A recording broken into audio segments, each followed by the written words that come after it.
Boa noite a todos e todas, meus amigos e minhas amigas do Grupo Espírita Luz e Amor, da nossa reunião da Gênese, aqui às segundas-feiras, né? Nós vamos dar continuidade ao nosso estudo, lembrando que esse estudo ele é horizontal, né? Nós nos propomos a estudar sem hierarquia, né? Como um estudo deve ser. Principalmente o estudo do Espiritismo, né? Que o Espiritismo nada mais é que uma doutrina de construção coletiva, né?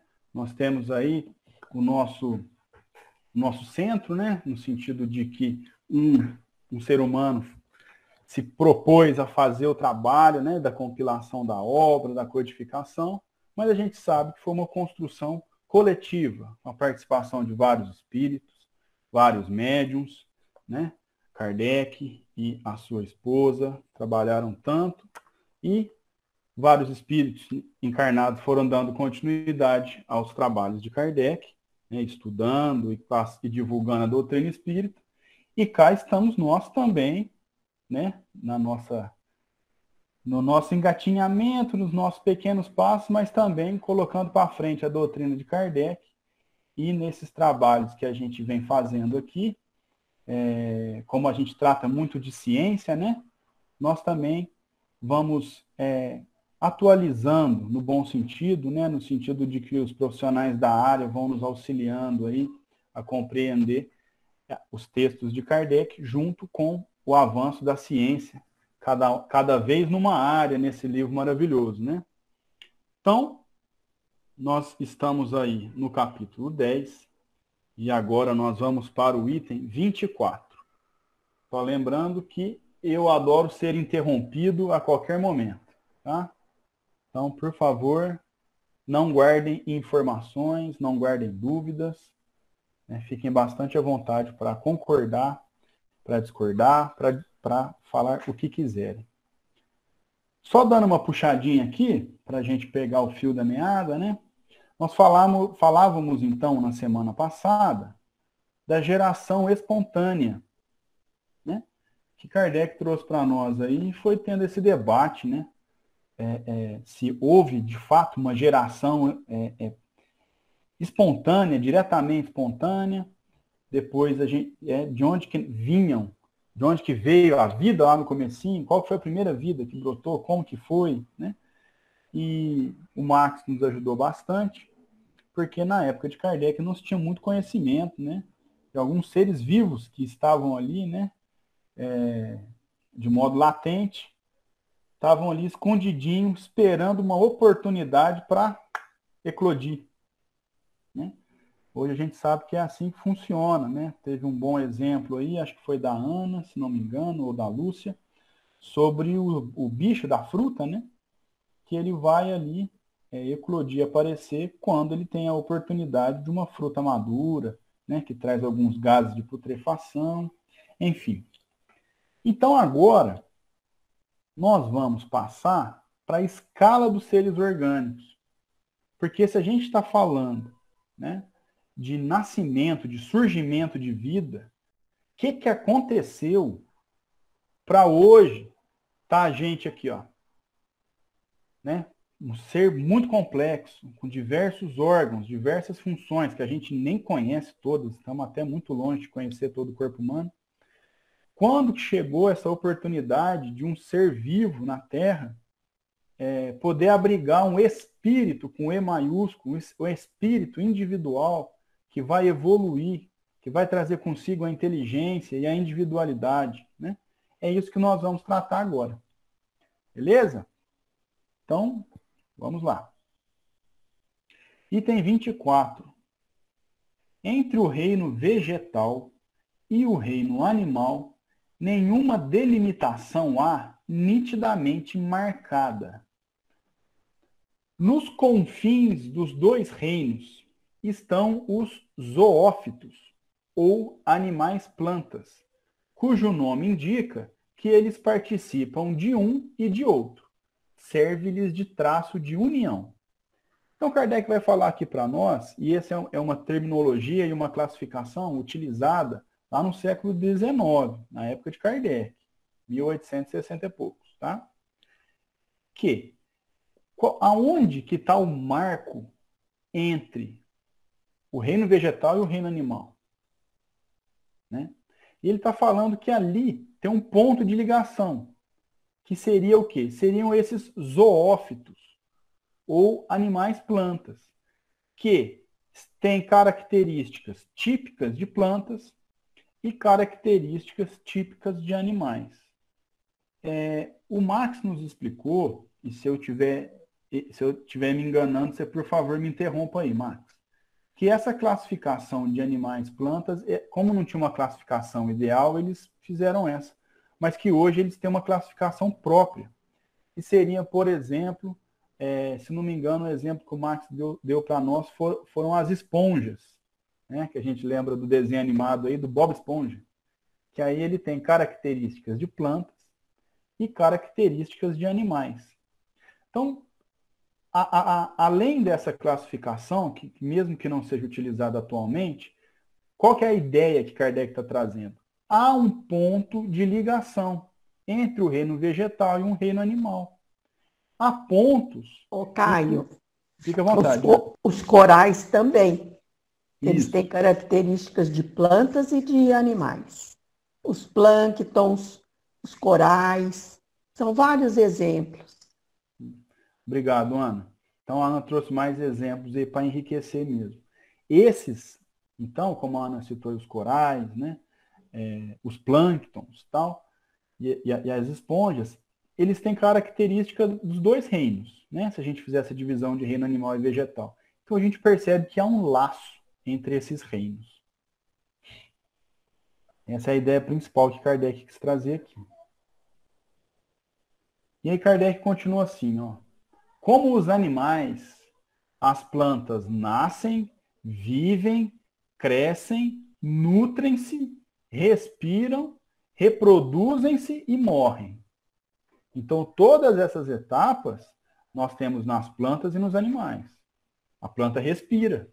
Se a gente tirar o oxigênio da planta, ela não consegue respirar. Ela morre, consequentemente morre. As plantas se reproduzem. Elas têm um momento do nascimento, elas também crescem, envelhecem, né? Assim como os animais.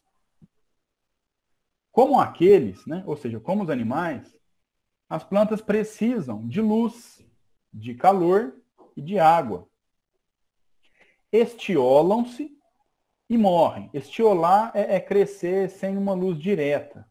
Né? Quando a gente tem aquela suculentinha, se você colocar ela na sombra, ela vai ficando comprida. Assim, ela vai estiolar em busca de sol. Então, estiolam-se e morrem, desde que lhes faltem esses elementos. Né? Então, se a gente não der para a planta luz, ela vai estiolar, né? Ela vai crescer sem a luz, mas ela vai morrer, porque é algo fundamental para ela. A absorção de um ar viciado e de substâncias deletérias, né? Deletério é aquilo que prejudica a saúde, as envenena. Oferecem como caráter distintivo mais acentuado conservarem-se presas ao solo e tirarem dele a nutrição sem se deslocarem. Então, se as plantas estiverem expostas a um ar viciado, a um ar sujo, né, falando no linguajar mais chulo assim, né, elas vão morrer, ela vai ficar envenenada e vai morrer, ela vai absorver aquele ar e vai morrer. E as plantas, elas têm as características de estarem presas ao solo e dele retirarem a sua nutrição. O zoófito, né, que é aquele animal planta, que é a esponja, e os exemplos que a Ana deu, do coral e do plâncton, eles têm aparência exterior de planta. Como a planta, mantém-se preso ao solo. Como animal, a vida nele se acha mais acentuada e tira do meio ambiente a sua alimentação. Então, vejam, eles vão ter características. Né? O coral, ele está preso no solo, mas é do meio ambiente que ele vai tirar a sua alimentação. Então, nós temos características nesses chamados zoófitos, tanto do reino vegetal quanto do reino animal. Um degrau acima, o animal é livre e procura alimento. Então o animal está um degrauzinho acima aí do zoófito. Por quê? Porque ele é livre, ele vai buscar o alimento. Em primeiro lugar, vêm as inúmeras variedades de pólipos, de corpos gelatinosos, sem órgãos bem definidos, só diferindo das plantas pela faculdade de locomoção. Então, os pólipos, eles são corpos gelatinosos e eles não têm uns órgãos muito bem definidos. E a diferença que vai ter maior aí da planta é que ele consegue se locomover. Então, vejam a proximidade que esses pólipos têm da planta. Né? A proximidade, as características muito próximas das plantas. Então, Kardec vai dando uma escala para nós. Ó. Seguem-se, na ordem do desenvolvimento dos órgãos, da atividade vital e do intestino, os eumintos, ou vermes intestinais. Então, os vermes intestinais aí vão ter umas características um pouco mais evoluídas. Os moluscos, animais carnudos, sem ossos, alguns deles nus, como as lesmas, os polvos, outros providos de conchas, como o caracol, a ostra. Os crustáceos, cuja pele é revestida de uma crosta dura, como o caranguejo, a lagosta. Os insetos, aos quais a vida assume prodigiosa atividade e se manifesta um instinto engenhoso, como a formiga, a abelha, a aranha. Alguns se metamorfoseiam, como a lagarta, que se transforma em elegante borboleta.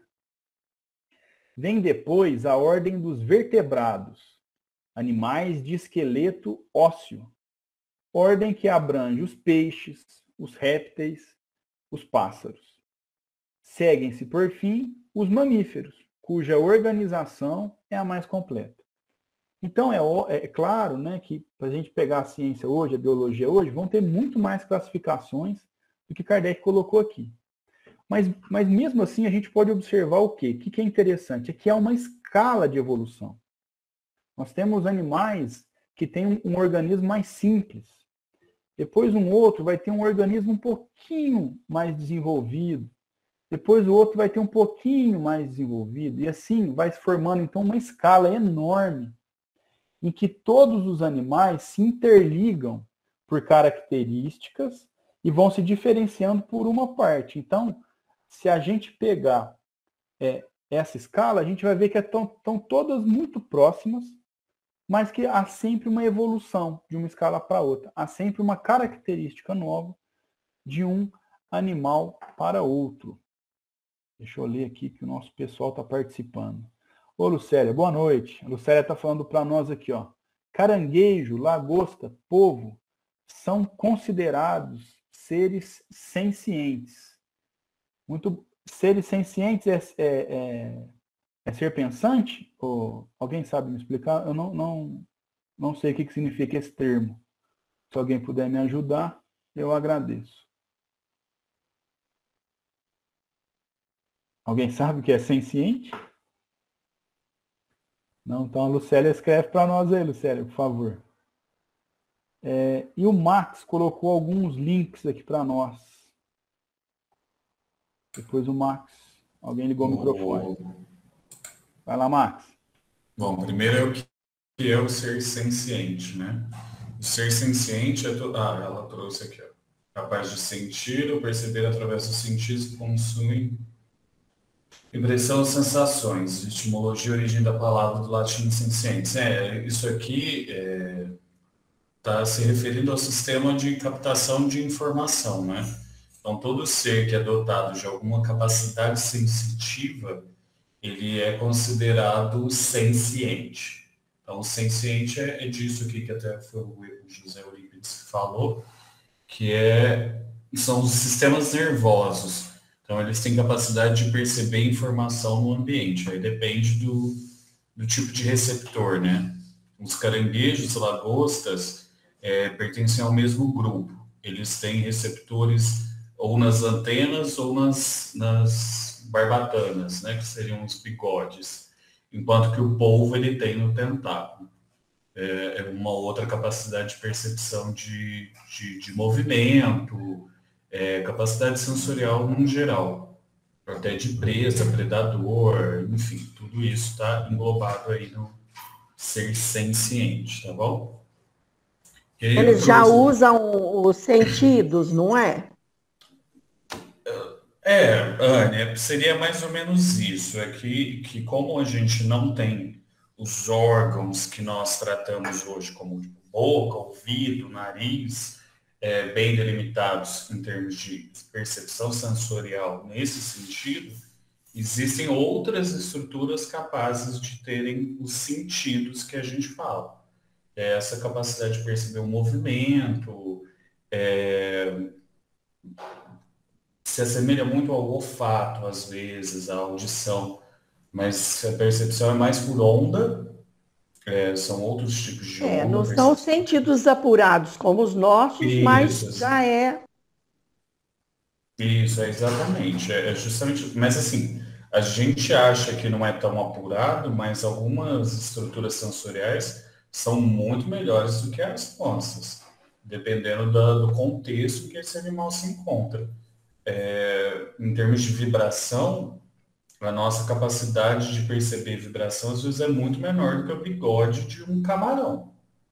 Entendeu? A vibração dentro da água, por exemplo, a locomoção de um pequeno movimento de água que pode caracterizar um predador, bem mais, principalmente a lagosta, que já é um animal um pouco maior. É muito eficaz, a estrutura sensorial é bem funcional em termos de preservação e conservação dessa espécie. Certo? Perfeito. E aí, Caio, que eu tinha mandado o link aí, principalmente esse GIF, eu achei ele bem ilustrativo para isso que a gente está falando. Não sei se você consegue abrir a imagem para mostrar para o pessoal, mas nele o primeiro ou o segundo, Marcos? É o primeiro, eu acho. Marcos, muitos têm até anteninha, né? Então, é porque a antena, em alguns animais, ela não foi desenvolvida, principalmente em termos aquáticos. E aí a percepção passa a outros receptores. Alguns têm aquele negócio que a gente acha que é um bigode, que é uma estrutura de recepção. Outros têm como se fossem pelos, que não é um pelo, ele é uma estrutura, como é que fala? É uma estrutura sensorial associada à carapaça, que é como se fossem microvilosidades, que a gente chama. Então, são estruturas que recobrem o corpo desse animal, e aí, através do movimento da água, ele consegue perceber os sinais ali nesse ambiente. Caio, era a segunda. Essa aqui? Então, desculpa, essa aí. Tentar dar um zoom aqui, vamos ver. Aqui ela deu bastante zoom, dá para aumentar. Dá para ver bem? Dá. Aí era só para ilustrar. Se você arrastar para baixo, mais embaixo. Aqui, ó, onde está o fungo. É onde começa essa diferenciação. Tá escrito origem da vida, que aí facilita a vida de todo mundo aí. E aí o que a gente falou, eubactérias, então aqui seriam esses protozoários, né, de uma forma geral. Tá. E depois tem a bifurcação, né, que subiria para os fungos, e aí já para os animais, em termos gerais, e as plantas do outro lado.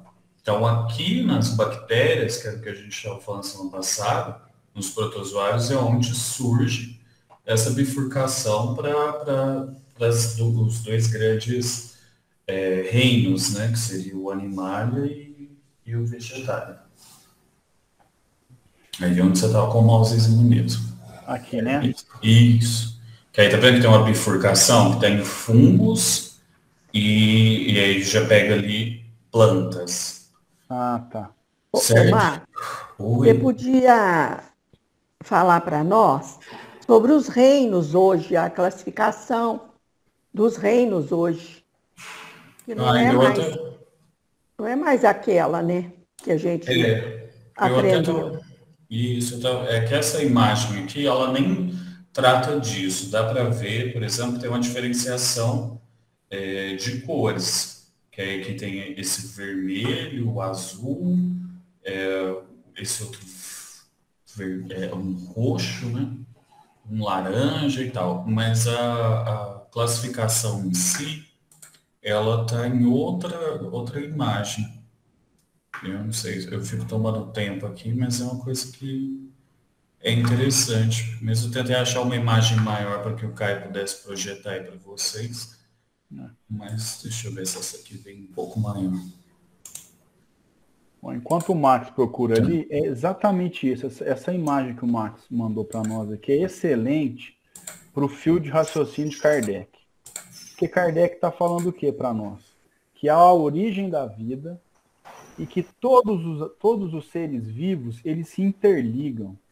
E vocês podem ver que nessa árvore da vida que o Max colocou, há uma origem comum, que é a origem da vida, e depois ela vai se arrastando e aí vão tendo bifurcações que vão ser as espécies vegetais e animais. E todas elas têm uma origem comum.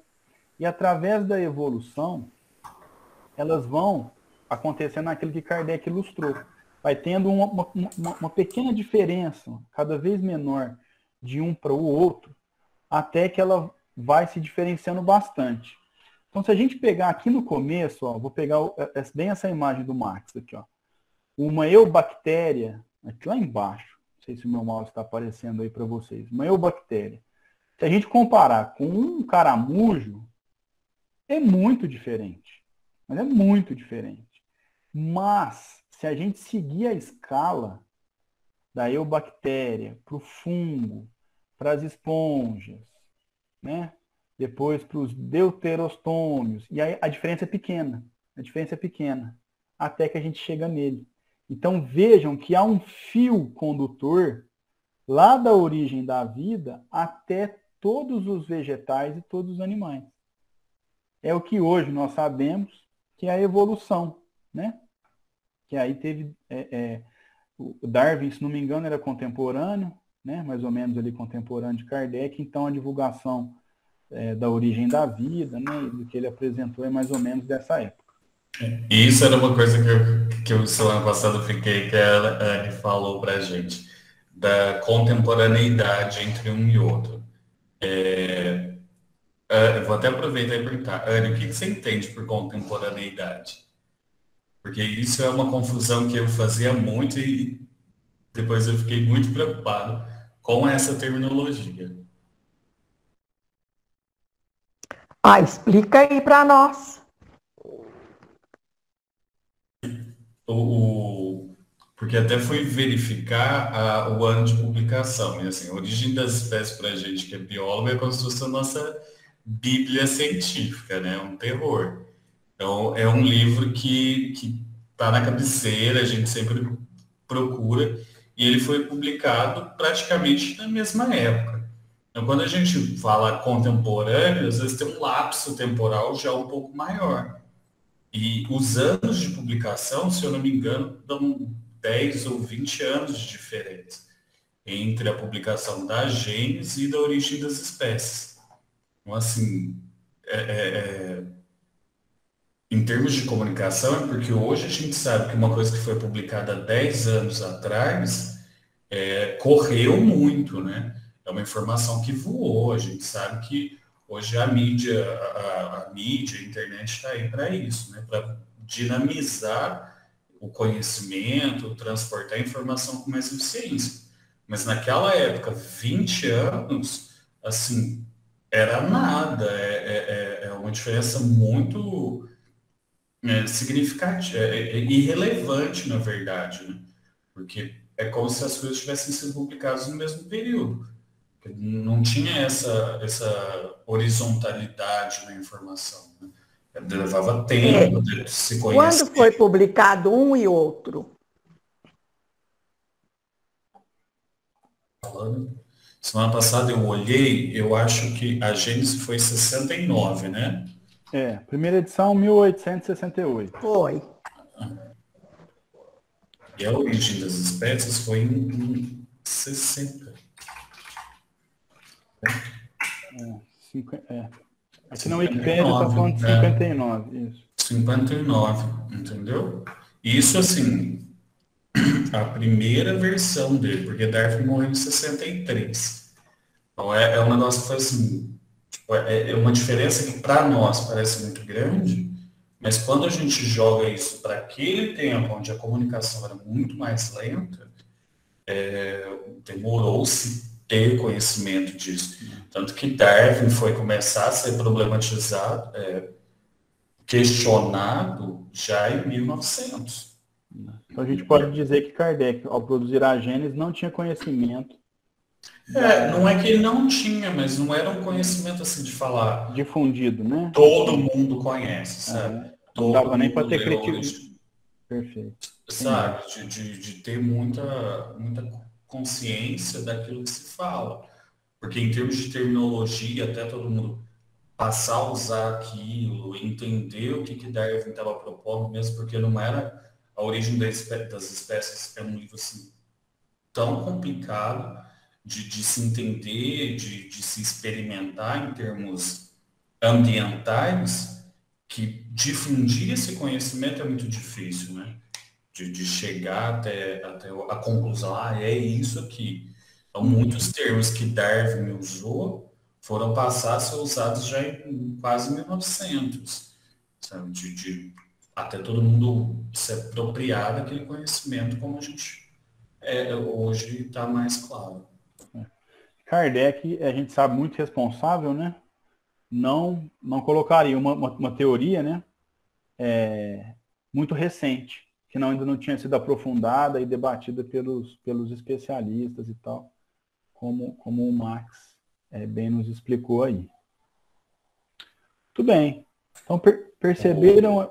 fica à vontade, Max. Pode falar. Não, desculpa. Aí está a imagem do que a Anne tinha perguntado. E se eu estou causando conflito aqui nesse grupo, vocês me avisam, tá, gente? Que as pessoas ficam, que só não dá palpite errado. A culpa é do Antônio, ó. Antônio nem olha para a tela, né? A culpa é dele que fez causar discórdia. Anne, aqui é o que você tinha perguntado hoje. A gente tem esses 6 grandes reinos ainda, essa parte de cima, tá? Então ainda usa essa terminologia, mas em termos de agrupamento, nós criamos, nossa propriedade é minha, mas assim, nós utilizamos os domínios, que passam a ser essas 3 informações aqui de baixo, que seria a bactéria, a arqueia e a eucária. Então, dentro de eucária, se vocês olharem, já tem a junção entre protistas, plantas, fungos e animais. E aí, eu fico passando o mouse aqui, desculpa. Mas aqui, se a gente olha o verdinho da planta, ela diverge bem onde vai para fungo e animal. Isso mesmo, cara. Aí onde você está com o mouse. Isso aqui é o que a gente chama de sinapomorfia, que é um ser que possui uma característica comum dentro do grupo de plantas e que depois se especializou em fungos e animais. É uma característica compartilhada, é uma sinapomorfia. Vou escrever aqui. Sinapomorfia. E aí depois, o que diferencia esse grupo é uma autapomorfia, que é uma característica peculiar, tipo nós. Dentro do reino mamália, só seres com glândula mamária possuem essa característica. Então, é uma autapomorfia de mamália. Tá bom? Perfeito, Marcos. Obrigado pela aula aí. Desculpa aí. Imagina. Beleza. E o reino Monera? Fechou o negócio. O Monera entrou para cá. Porque ele foi praticamente dividido, assim. Alguns exemplares foram encontrados e aí eles passaram a questionar se aquele Monera era suficiente para alguma coisa. E aí alguns membros que estavam dentro de Monera foram para protistas, outros para arquibactérias e outros para eubactérias. Ele foi totalmente desmembrado esse grupo. Beleza. Muito bom. Beleza. Obrigado, Marcos. Você não está criando conflito, não. Você está esclarecendo aí para nós. Está dando aula particular de graça. E como está esclarecendo? Depois a reclamação é para o Antônio. Pode registrar na conta dele. Isso aí, Marcos. Eu fui intuído a te convidar, velho. De repente você caiu na minha mente. Então, vejam que nessa foto aí, nessa imagem que o Marcos colocou, há um fio condutor entre todas as espécies, né? Então, o que significa? Aqui, ó, quando o Marcos falou para nós que é um ponto de junção aqui, você desculpa o termo técnico aqui, eu ainda não decorei, é um nome difícil para mim. Sinapomorfia. Isso. Quando há junção ali, quando há seres com características de um reino e de outro, qual que é mais para frente, eu vou falar agora para ajudar no raciocínio, qual que é o exemplo que Kardec dá? É de uma corrente. Um ser está na primeira argola de um anel. O outro ser é outra argola. Então ele tem um pouquinho de característica do anterior, um pouquinho de característica do posterior. O próximo, da mesma maneira. E assim a gente percebe que na escala dos seres vivos são como anéis interligados. Há sempre uma interligação de um ser vivo com o ser vivo anterior, né? Como há aqui nesse exemplo da corrente. É esse o raciocínio que Kardec está nos apresentando para a gente imaginar geração espontânea do ser vivo, aqueles seres mais simples possíveis, né? Sem divisão de órgão, né? Aquela gelatina mesmo, para depois chegar numa pessoa, num ser humano que tem barba, cabelo, que tem cotovelo, que tem baço, e, enfim, tem toda essa complexidade aí que nós conhecemos. E aí, quando chegar lá no homem, tem a questão que o André Luiz aborda do elo perdido, né? Aí o Marx vai trazer para nós conhecimentos sobre como é que está a ciência em relação a esse elo perdido aí atualmente, né, Marx? Ai, você me assusta. Não, mas é muito legal pensar nisso, assim, depois, quando chegar nesse momento, a gente conversa sobre. Mas isso que você estava falando da corrente, Caio, é muito importante a gente pensar, porque quando Kardec falava disso, já pensando nessa corrente, nessa estrutura de evolução, que ele já assimilava alguma coisa sobre isso, ele não contava ainda com a genética desse ser, né, com a estrutura molecular, pela composição de cada indivíduo.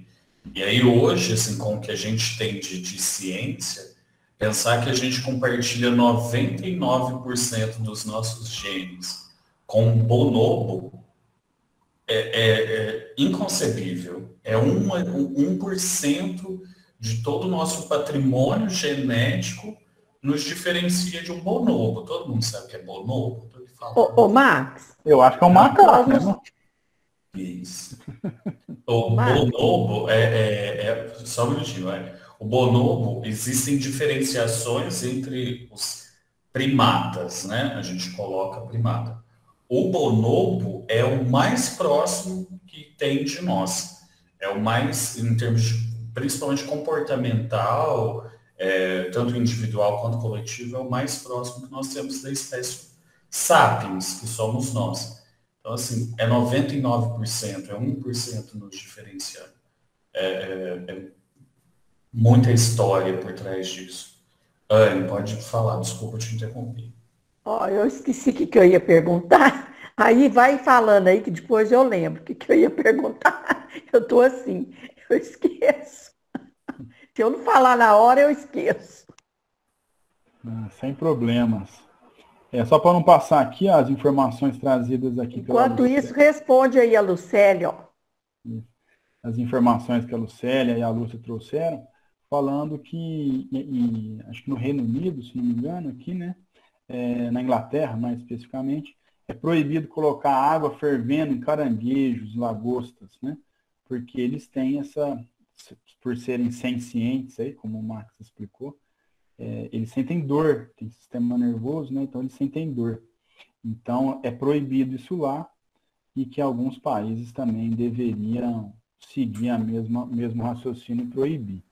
E a Lucélia... Só complementando, é que a Lucélia ainda... o Reino Unido acabou estendendo isso para toda a União Europeia. Boa parte dos países, principalmente a região da antiga do oeste europeu, né, que seria a parte ocidental da Europa, a maior parte dos países aderiu a esse tratado que foi produzido no Reino Unido em termos de legislação de proteção animal e hoje é lei para importação. Se, por exemplo, o exportador, né, faz algum tipo de tratamento ilegal nos termos dessa lei, né, eles não importam mais. Então, boa parte dos nossos acordos de fornecimento de produtos pesqueiros, né, são abarcados também por esse regulamento, né, na verdade.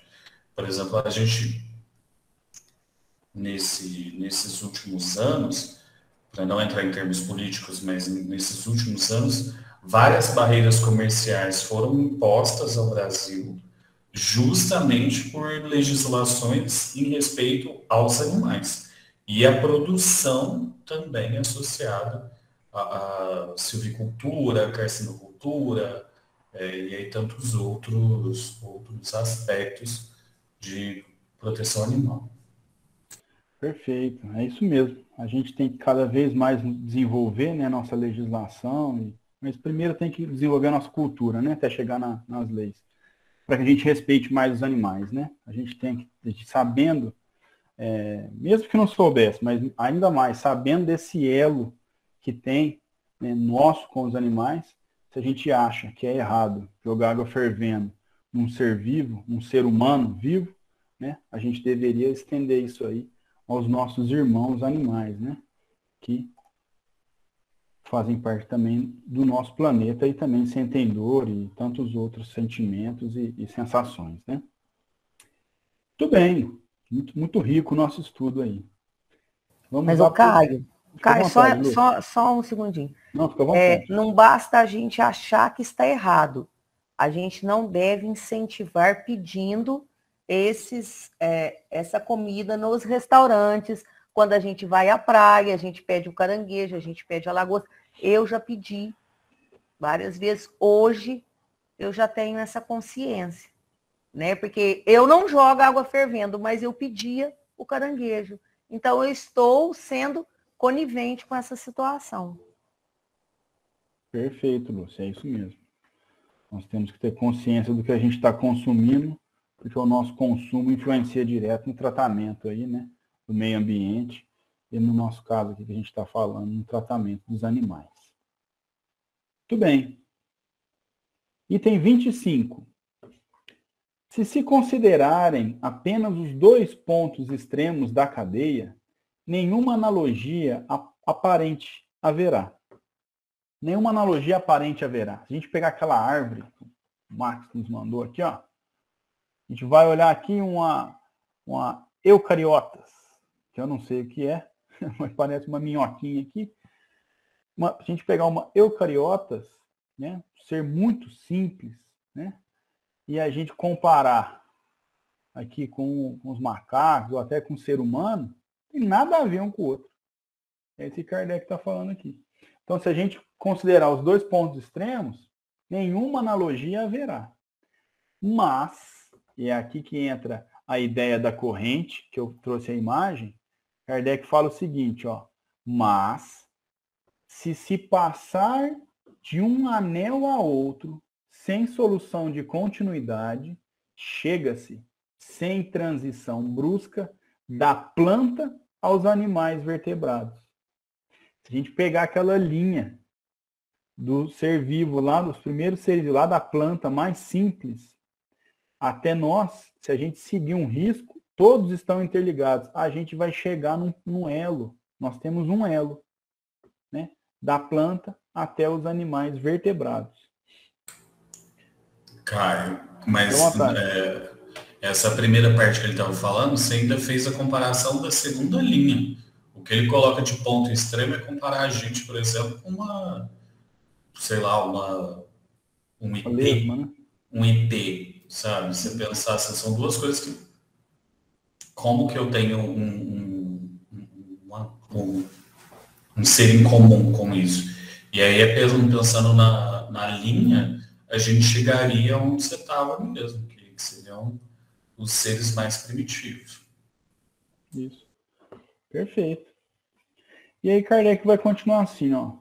Compreende-se, então, a possibilidade de que os animais de organização complexa não sejam mais do que uma transformação ou, se quiserem, um desenvolvimento gradual, a princípio insensível, da espécie imediatamente inferior, e assim sucessivamente, até o primitivo ser elementar. Kardec falava, então, de evolução, né? Que depois aí, como a gente já falou aqui, Darwin veio apresentar o estudo aí. Então, se a gente pegar, Kardec ainda falava da possibilidade, né? Uma possibilidade. Kardec, como um cientista, né? Muito cauteloso com as palavras. Se a gente pegar o ser da organização mais complexa, né? E a gente fizer um desenvolvimento gradual, no começo é muito insensível, né? É quase imperceptível. A gente for baixando para a espécie inferior, a gente vai baixando até chegar nos seres mais elementares. Cadê meu mouse? Está aqui. E aí ele continua assim, ó. Entre a glande e o carvalho é grande a diferença. Entretanto, se acompanharmos passo a passo o desenvolvimento da glande, chegaremos ao carvalho e já não admiraremos que este proceda de tão pequenina semente. Ora, se a glande encerra em latência os elementos próprios à formação de uma árvore gigantesca, por que não se daria o mesmo do oução ao elefante? Então, se a gente imaginar, como eu fiz com a minha filha ontem, um grão de feijão, a gente colocou no algodão e colocamos água. Vai crescer, né? Todo mundo que já deve ter brincado disso aí. Vai crescer, né? Vai sair lá, vai crescer. Se no mora, né? Qual que é o Kardec? A latência, né? Que tem os elementos para a formação de uma árvore, um pezinho de feijão, se mora ali essa vamos chamar de energia, né? Tem as condições para que, quando ela encontre no habitat o ambiente perfeito, ela consiga, né, se desenvolver. Por que não pode dar o mesmo do oução ao elefante? Eu pesquisei oução aqui, é tipo um ácaro, né? Imagina um ácaro. Do ácaro ao elefante. Por que o ácaro também não pode ter em latência esses elementos para o desenvolvimento e formação, né, através da evolução, lógico, né, de animais mais complexos, de seres mais complexos, né? De acordo com o que fica dito, percebe-se que não exista geração espontânea senão para os seres elementares. Então, vejam como Kardec apresenta muito bem as ideias. Ele falou de geração espontânea, explicou o que era, falou, né, que tinha ali tinham teorias, né, que pensavam diferentes, explicou toda a escala de seres vivos aí para nós, e aí ele vem para dar uma concluída, que é o seguinte: geração espontânea, ou, né, aquela primeira vida, só com seres elementares, ou seja, só com seres muito simples. Não dá para do nada, né, em condições de vegetais, né, de uma espuma ali, de repente, ó, gente, tem um nenenzinho ali, olha só que beleza. Não tem jeito disso acontecer. Por quê? Porque a formação inicial vai ser de seres elementares, né? Como na árvore lá, vou usar de novo aqui na árvore que o Max colocou, vai ser seres muito simples, que com o desenvolvimento vai ser possível lá na frente, né?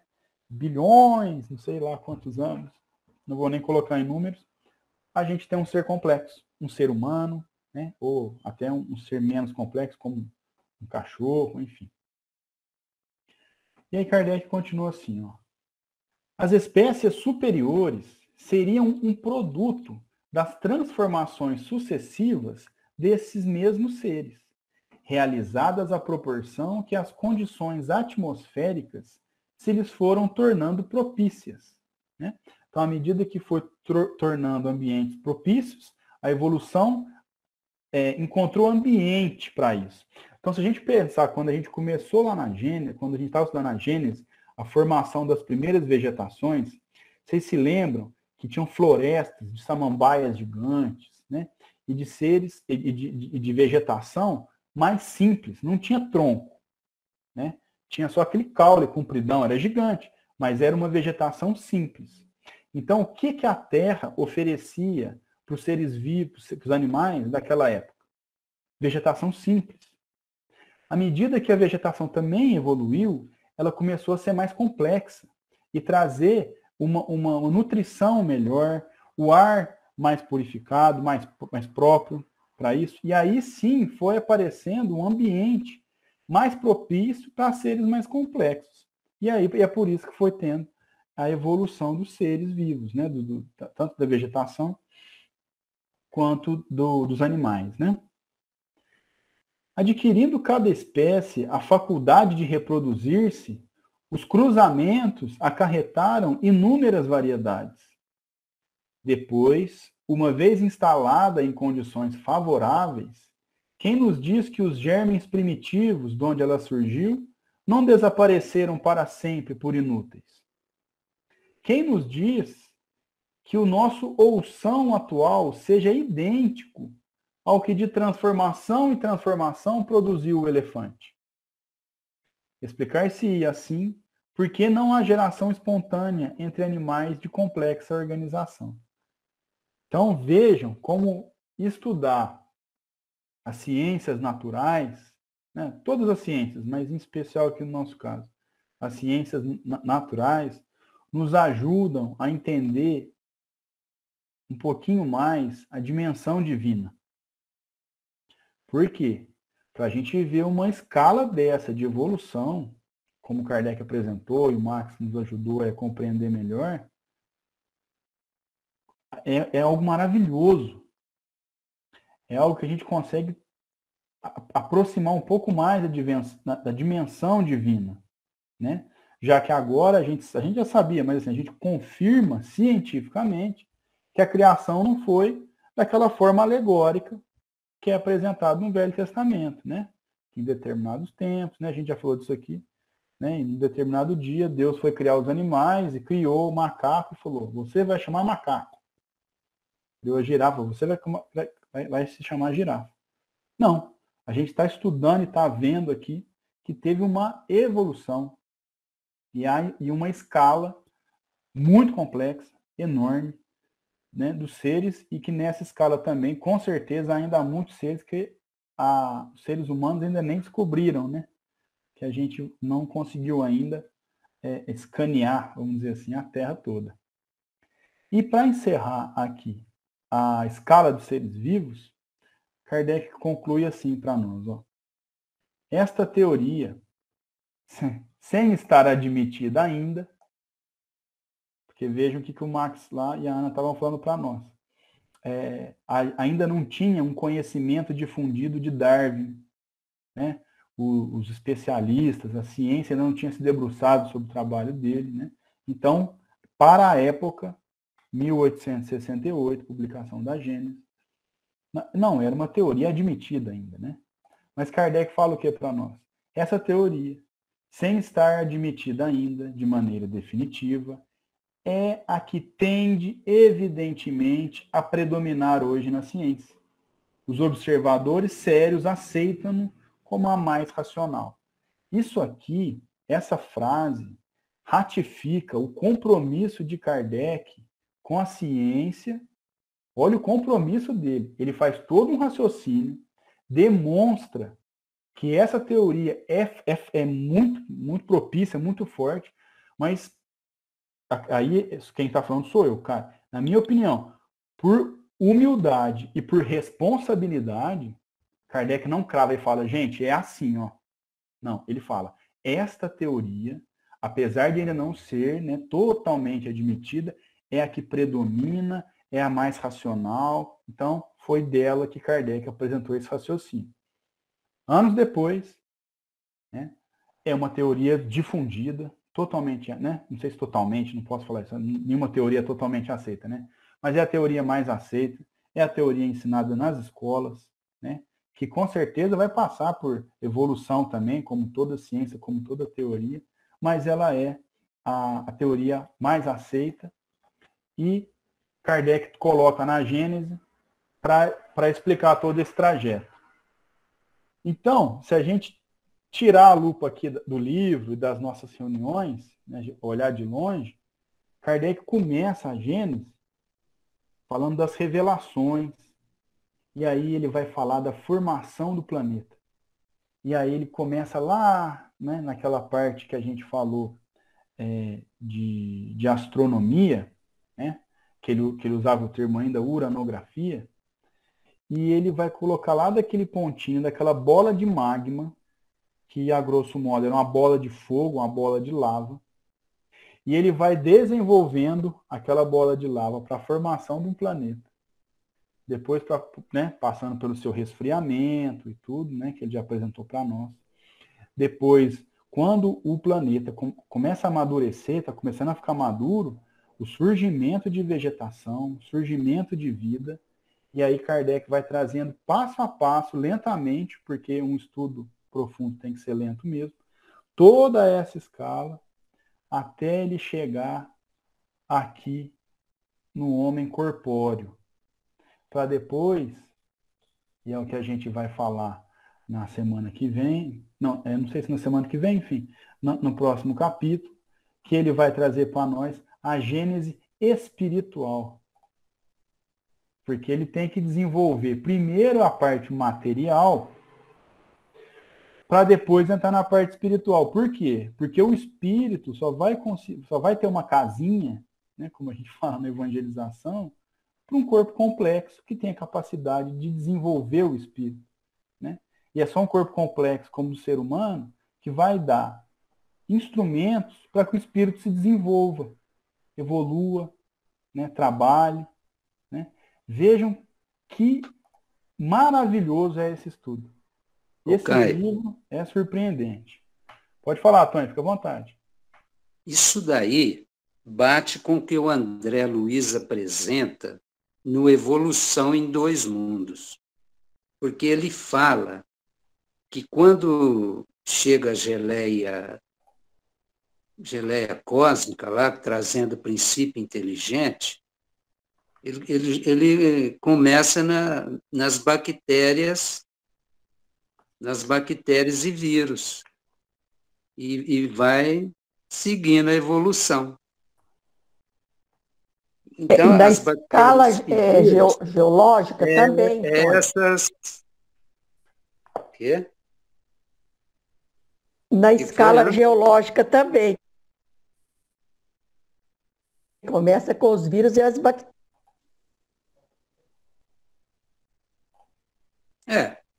Então, começa desde vírus e bactérias e vai seguindo em frente até chegar no homem, né? Então, o que eu quero dizer é o seguinte, que o André Luiz está conforme Kardec. Ele não está... Ele segue o mesmo raciocínio. E acompanhados aí, Tony, pela ciência, né? Como aí o Kardec também, o Marx bem nos explicou aí, né? No sentido da evolução, né? E eu lembrei o que eu queria perguntar para o Max, não esqueça outra vez, até anotei aqui. Fica à Se eu vontade, não Ana. anotar, eu esqueço. Então, assim, gente, é a idade, problema de veia, viu? Ó, Max, eu queria te perguntar, logo que saiu, começaram a publicar sobre o projeto Genoma, eu li que encontraram até genes de samambaias, né, no ser humano. E eu entendi certo? Isso procede ou eu entendi errado? Anne, é que é o compartilhamento de informação genética, né, que a gente estava falando. Então, por exemplo, essa história que a gente viu ali quando o Caio reproduziu a imagem, boa parte desse patrimônio que nós construímos e fomos diferenciando, uma parte, lógico, assim, insignificante, né, em termos de evolução, se assemelha a estruturas do patrimônio genético de samambaias. Então, assim, depende muito do que é o olhar. Se a gente falasse, nossa, mas eu tenho uma parte minha que é samambaia. Obviamente não. A gente não tem nenhum tipo de estrutura corporal, né, assim, expressiva, que represente isso. Mas lá em toda a estrutura do nosso patrimônio genético, isso aí são milhões e milhões de pares de bases que formam o nosso gene, uma partezinha insignificante é igual a de uma samambaia, como é igual de outras plantas, outras estruturas orgânicas. E aí, desse total que a gente está falando, 99%, como eu falei aquela hora, é compartilhado com o bonobo, com esse primata. Então, assim, seria a porcentagem, entendeu? De semelhança entre Sim, nós e uma samambaia, sim. um porífero, o que quer que seja. É o Ah, quanto, a porcentagem de representação disso. obrigado. E outra coisa, só para reforçar aí, essa teoria que Kardec se refere aqui é biogênese, né? É a biogênese. O que ele trouxe ali no último trechinho que o Caio leu, no penúltimo, na verdade eu acho que eram dois, que era aquela conclusão da teoria ainda não ser totalmente difundida. Mas ele já traz a ideia de que só os seres mais basais surgiriam por abiogênese. Você não tem como o negócio surgir do nada, puf, nasci, virei uma planta, virei um mamífero. É todo um processo. E aí é esse processo, depois até ele trouxe ali no finalzinho do trecho, que seria essa escala de evolução. Que aí a gente cai no que o Caio falou agora há pouco. Ele nem usou o termo evolução justamente porque ainda não era um conhecimento consolidado, né? Consolidado de difundido nesse meio, mas a biogênese só para a base dos organismos vivos mesmo. Obrigada, viu? Então é isso aí. Todo mundo agora pode se sentir um pouquinho biólogo, pelo menos um pouquinho, né? Muito bom, né, Caio? Nossa Senhora. É delicioso esse estudo, gente. Tá É ótimo. difícil, mas é bom. Mas é bom ter uns desafios mentais, assim, né? Que a gente, né, vai fazendo sinapses aí, vai ficando. A gente vai se desenvolvendo aí, né? Vai aumentando o raciocínio, a gente aprende bastante, percebemos quão pequenos somos, né?